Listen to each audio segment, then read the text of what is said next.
Hey, what is up, everybody? This is your boy AJTRIP, and welcome to the game according to me.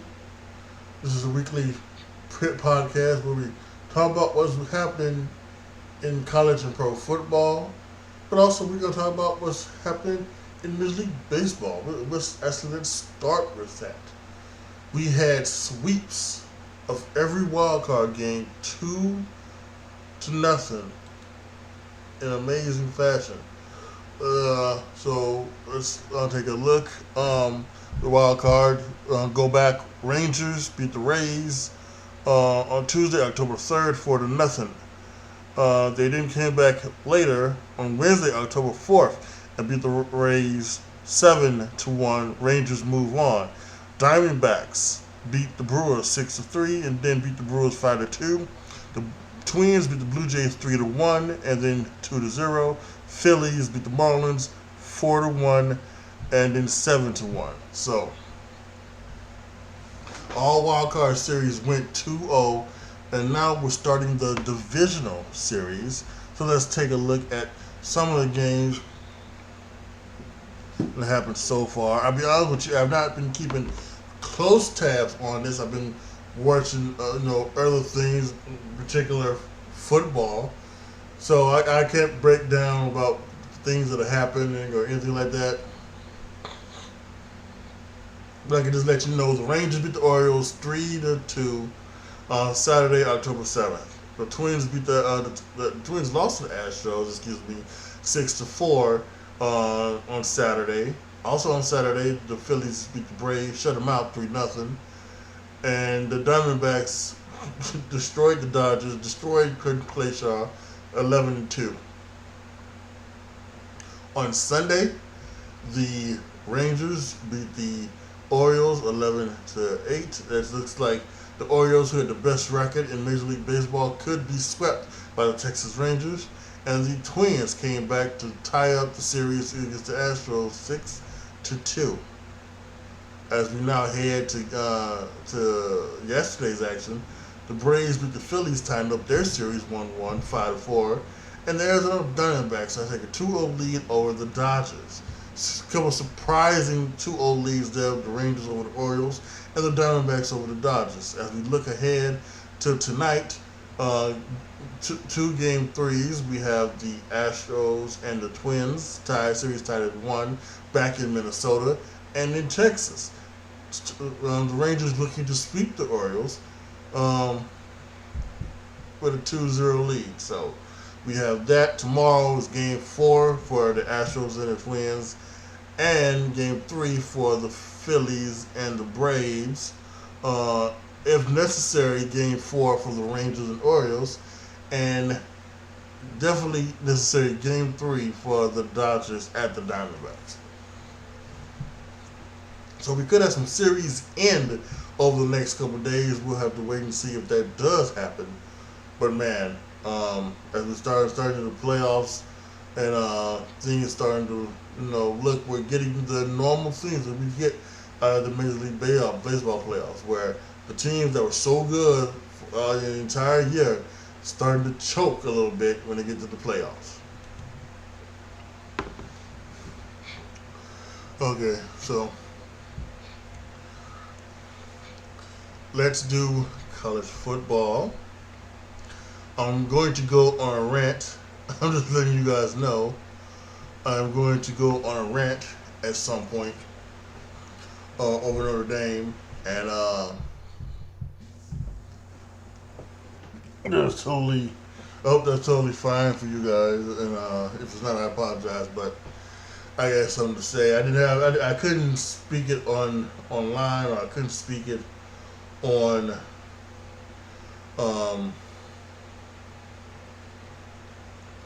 like on any other platform, because I was watching. Basically, I was more doing the Fastlane preview stuff, Fastlane stuff for wrestling. So I couldn't. I was doing that, and I just kind of didn't feel like trying to go into doing something else here, but I will. I will have to do it today. I think because it needs to be talked about, and so yeah, it needs to be talked about. But let's go ahead. Let's get into the action. On Saturday, Ohio State beat Maryland 37-17. LSU beat Missouri 49-39. In the Red River rivalry, Oklahoma beat Texas 34-30, excuse me. Dylan Gabriel drove the Sooners down the field with seconds to spare to score a game-winning touchdown. Unbelievable. Real good game. That's how those games should be. For years, it wasn't. And then for some years it was when Texas was obviously worse than Oklahoma, but they would upset them. But good game. Good game.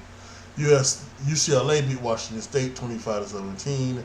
North Carolina beat Syracuse 40-7. Alabama, another good game. Alabama beat Texas A&M 26-20. Florida State beat Virginia Tech 39-17. Kansas beat UCF 51-22. Kansas just seems like they just destroy everybody they play. It's so amazing. So that's good. Georgia's beat Kentucky 51-13. Here we go. Louisville beat Notre Dame 33-20. So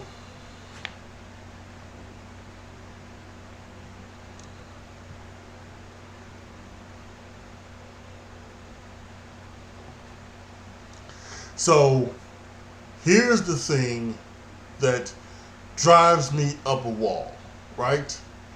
Notre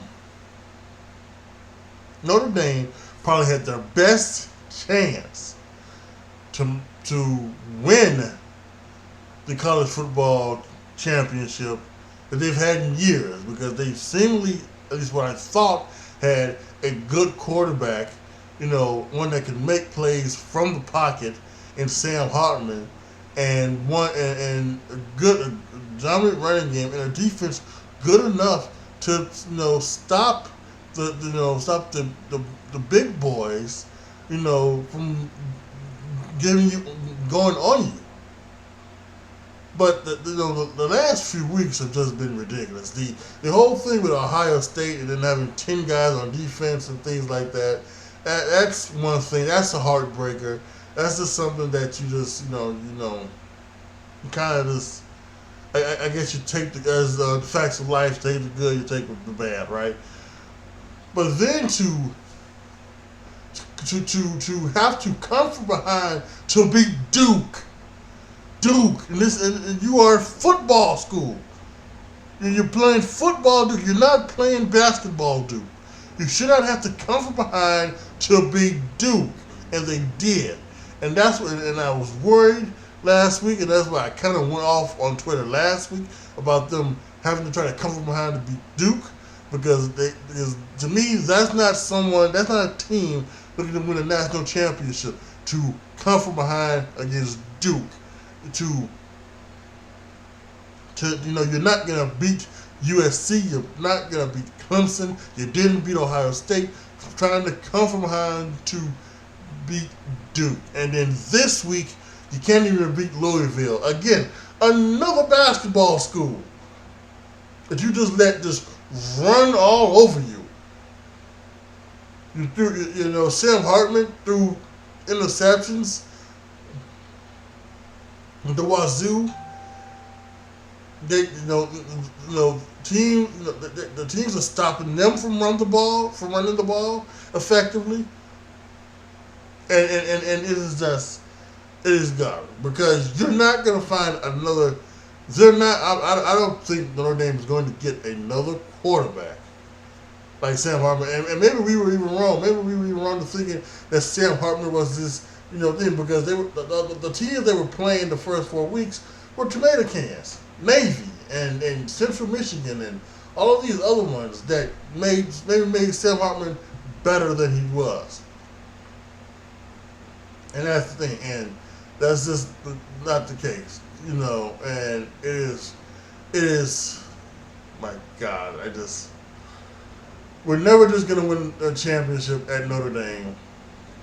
And now we got to face USC this week against Caleb Williams, a quarterback that can win the title. And it is just garbage. You should not be losing to Louisville, Kentucky.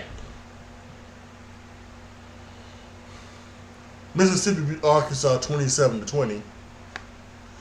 Michigan beat Minnesota 52-10. Georgia Tech beat Miami, Florida. And how about this one? Miami, Florida had the lead, but they didn't kneel. They tried to run it, and they fumbled the ball. Georgia Tech got it and scored with seconds to spare. Mario Cristobal said that when he was in Oregon, he had never kneeled. And he admitted that that was probably the wrong move, but he had never kneeled on the ball. So that was that. Oregon State beat California 52-40, and in an overtime game, USC beat Arizona 43-41. Really good game. Took Arizona, took USC to the limit. And then you see why I get so upset? Because only Georgia seems like a team that can, that you're really gonna have a hard time beating. And take a look at many of the other teams. We talked about Ohio State, the number 3 ranked team. You pretty much had them beat if you would have had 11 fucking guys on the field. Michigan, they've been blowing out teams, but again, they've been playing tomato cans themselves. Let's see what happens when they go up against Ohio State. Go up against Penn State. USC has had some, they score a lot of points. The defense is trash, so you probably could have put up points on them, so who knows? Florida State, and while they've been beating teams respectively, they've also, had a couple slip-ups against Clemson and everything like that. So this could be an opportunity for you to make the championship game and possibly even win it, or at least lose to Georgia, and you can't even do that right Notre Dame. God damn it. Jesus Christ. Looking ahead to Week 17, we've got Syracuse at Florida State, Arkansas at Alabama, Georgia at Vanderbilt, Ohio State at Purdue. And Ohio State has, in the last couple of years, have lost to Purdue when they've been in that, in that top position, so we'll see what goes on there. Indiana's at Michigan, California's at Utah, Oregon is at Washington. That should be a good one. A battle for the Pac-12 over there. UMass is at Penn State. Kansas is at Oklahoma State. Texas A&M is at Tennessee. Should also be a good one. Louisville is at Pittsburgh. Auburn's at LSU. Arizona's at Washington State. Missouri's at Kentucky. USC is at Notre Dame. Let's at least ruin it for USC. Let's beat them. Let's ruin their chances. Miami, Florida's at North Carolina. See if they can get back to doing that. UCLA is at Oregon State, and NC State is at Duke. The Duke Blue Devils, without their starting quarterback, but gave Notre Dame Fighting Irish a run for their money a couple weeks ago.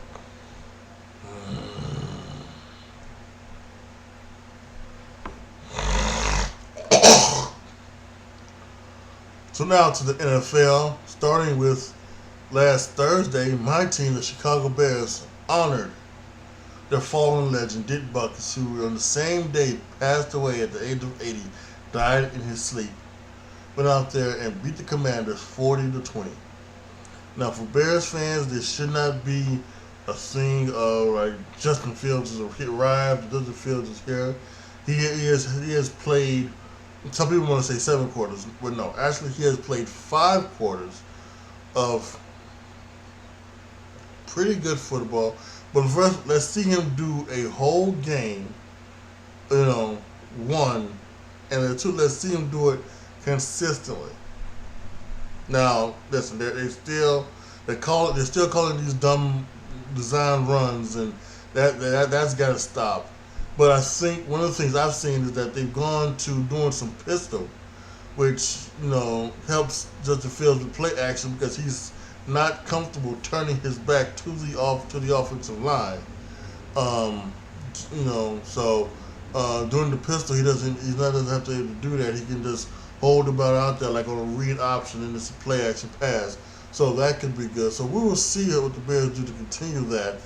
But I would still be cautious to Bears fans into thinking that Justin Fields is somehow arrived or somehow you know proved himself. He's still got a lot of ways to go. I would still almost bet that he is probably, if I was to say right now, I would say as a Bears fan, just you still take, if you have the number one pick from either your pick or Caleb Williams, you still or from Carolina, you take Caleb Williams from USC if he comes out before you just start looking somewhere else. Over in London, surprisingly, the Jaguars beat the Bills 25-20. Bills had some major injuries, lost Matt Milano and lost one of their defensive tackles. That's going to hurt them defensively. Hopefully, offensively, they'll have a better day. They started off slow, but hopefully now, knowing that defensively they're down. They're actually down 3 because Tre'Davious Wright got hurt in last week's game towards his Achilles, and he's out for the season. Maybe they'll start faster, get the points on the board, and then leave it for as Von Miller came back. Maybe not the pass rush will be more effective. So we'll have to wait and see. But we'll give the Jaguars credit. They stayed there. They played last week in London, and they stayed over there all week long in practice, and now this week, here we are. They beat the Bills 25-20. The Saints shut out the Patriots 34-0. Boy, we are really seeing what it is like to not have Tom Brady on your team. For the second straight week, a benching of Mac Jones for Bailey Zappi, and Bailey Zappi didn't come in and do anything right. So who knows? Who knows if Mac Jones is the guy there, or if last year Bill Belichick having the undignified nerve of putting Joe Judge and a special teams guy and Matt Patricia, a defensive guy, as the offensive specialist for Mac Jones to learn under. I think maybe set Mac Jones back might be a year or two before it should have been so. So who knows? Might be one of those where he might be done for certain. We'll wait and see. The Colts lost Anthony Richardson again and again. See, they're doing the thing where we're going to use this athleticism, we're going to run, and he's getting hurt. Got a concussion now. He's sprained his shoulder. If Anthony Richardson cannot do what C.J. Stroud is doing and play particularly from the pocket, and if he's not going to do things like round the bounds or slide or things like that, then just play Gardner Minshew. Play Gardner Minshew and let Anthony Richardson sit behind him and let him learn how to play the game. So that, and this is why I'm so sensitive. I'm not so sensitive, but I'm so passionate about having quarterbacks play from the pocket. Not only because of injuries, although you can get injured anytime. Most quarterback injuries happen in the pocket, and especially for mobile guys like Justin Fields, Anthony Richardson, Lamar Jackson, Jalen Hurts. They happen within the pocket, not without the pocket. But still, you can still have things happen. And you want to talk about maybe maybe hurting somebody's development, while he should be out there maybe playing, making mistakes. He's not trying to rehab injuries. So, but listen, go ahead. So I'm just saying, if I was the coach, yeah, Jonathan Taylor is back. I'm going ahead. I got Gardner Minshew. He's a really productive backup quarterback. Have Gardner Minshew play the rest of the season. Have Anthony Richardson learn behind him. Let Jonathan Taylor and Zach Moss hold the fort down. I'm not someone that believes, that we should be in the era of running the ball on first down, running the ball on second down, and if it's third and four and less, we run the ball again on third down. I'm not that guy. I believe you have to pass to win, but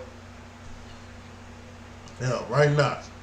Why not go ahead and go for it? If Zach Moss, who had a big day running, and Jonathan Taylor is back and healthy, go ahead and do it. Do what you got to do to win this year, and then come back next year and have Anthony Richardson, healthy, ready to go, and hopefully he can be able to play from the pocket. The Ravens lost to the Steelers 17-10. We are going to have to. We really need to have this conversation really quick about Lamar Jackson. We really need to have it.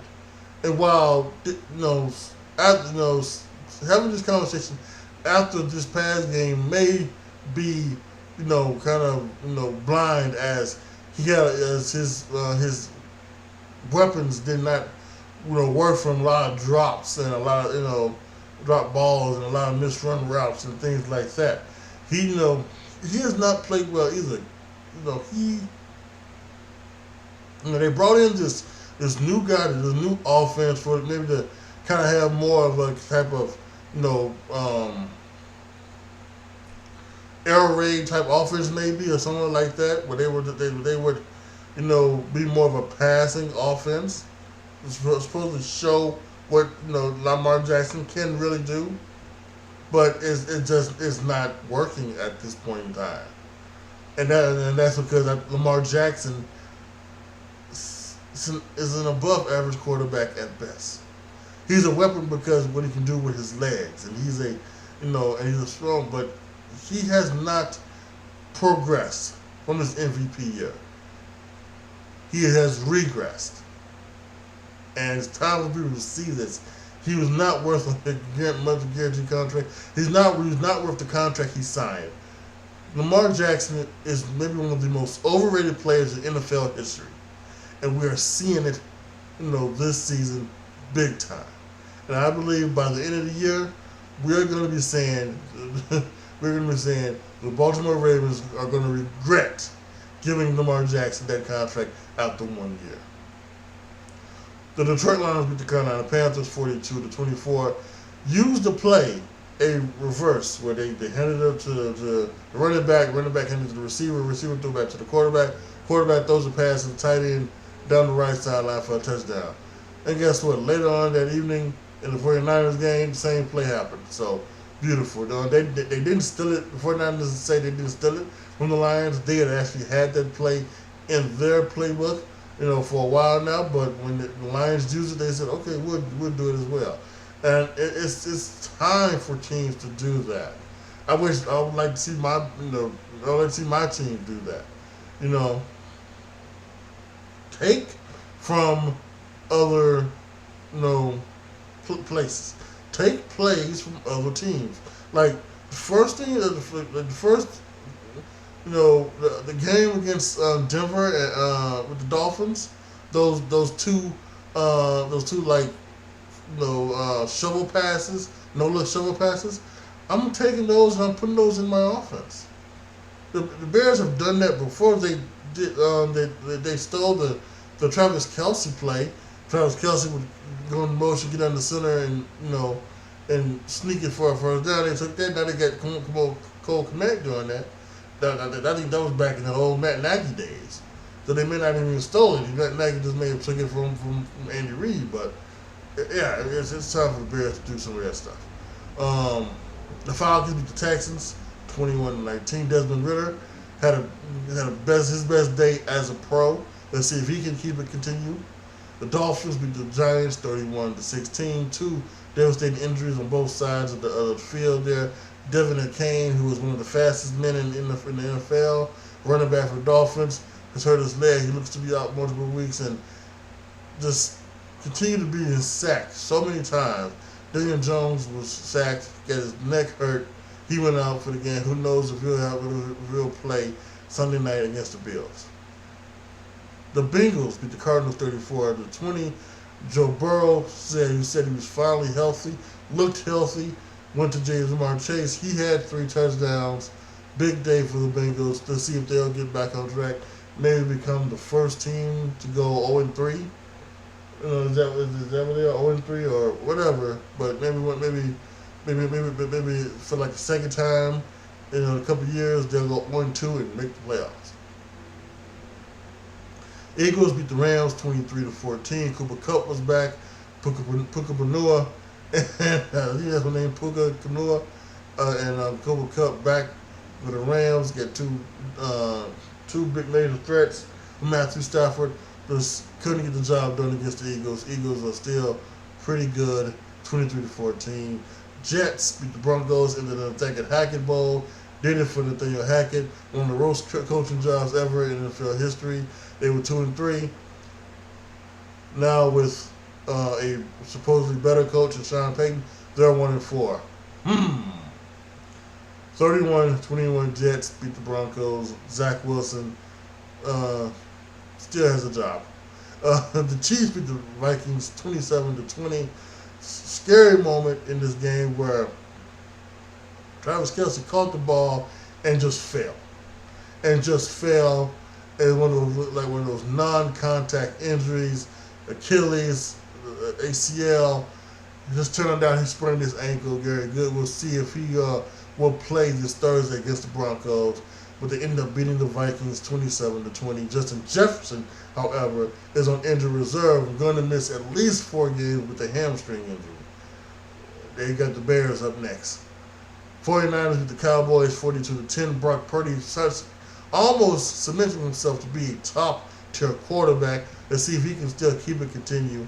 And this Dak Prescott may be proving that he's not worth the money he was paid as well. 3 interceptions. Defense, after losing Trayvon Diggs, is giving up so many yards passing. It's insane. Excuse me. So, we'll see what they do. And last night, the Raiders beat the Packers 17-13. I'm still going to say that Jordan Love looks like he's the next big thing for the Packers. Don't forget Aaron Rodgers' first year as Packers. He went 6-10. So I think this could be a one of those years for Jordan Love. But I would expect Jordan Love next year to end up looking like good. I still just can't get over what he did in that Saints game. That just kind of just showed me that he's got it, and it's just gonna maybe take a little while. He's still young. He's only played 7 games. So it's going to take him a while before he can make it consistently. But I still trust in the background. And the Raiders, they needed that win to stay alive for the wild card in the AFC. So as we look ahead to Week 6, like you mentioned Thursday night, the Broncos are at the Chiefs. We'll see if Taylor Swift is there. Sunday's action, another London game. The Ravens are going to face the Titans. And then we start the normal schedule with the Panthers at the Dolphins, the Saints at the Texans, Commanders at the Falcons, Colts and the Jaguars, Seahawks and the Bengals, Vikings at the Bears, 49ers at the Browns, Patriots at the Raiders, Lions at the Buccaneers, Cardinals at the Rams, Eagles at the Jets, Giants at the Bills on Sunday night, and Monday Night Football, Cowboys at the Chargers. Really some interesting matchups. Colts and Jaguars fighting for first place in the AFC South, if you can believe it. Panthers and the Dolphins, this should be another one where the Dolphins are sitting their guys by the fourth quarter. Can the Texans beat the Saints?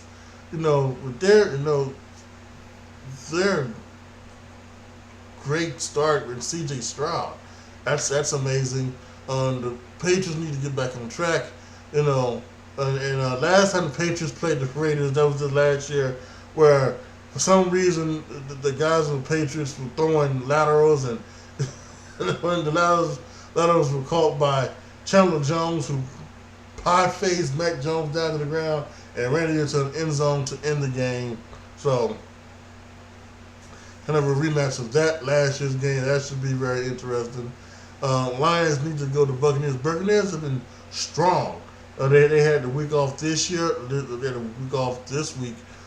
But they've been really looking strong. This is a big, I think, a test for the Lions to go on the road and take down the Buccaneers at their house. Rams looking for a wild card spot. I would believe they need to beat the Cardinals, but they're gonna get hell on wheels from the Cardinals.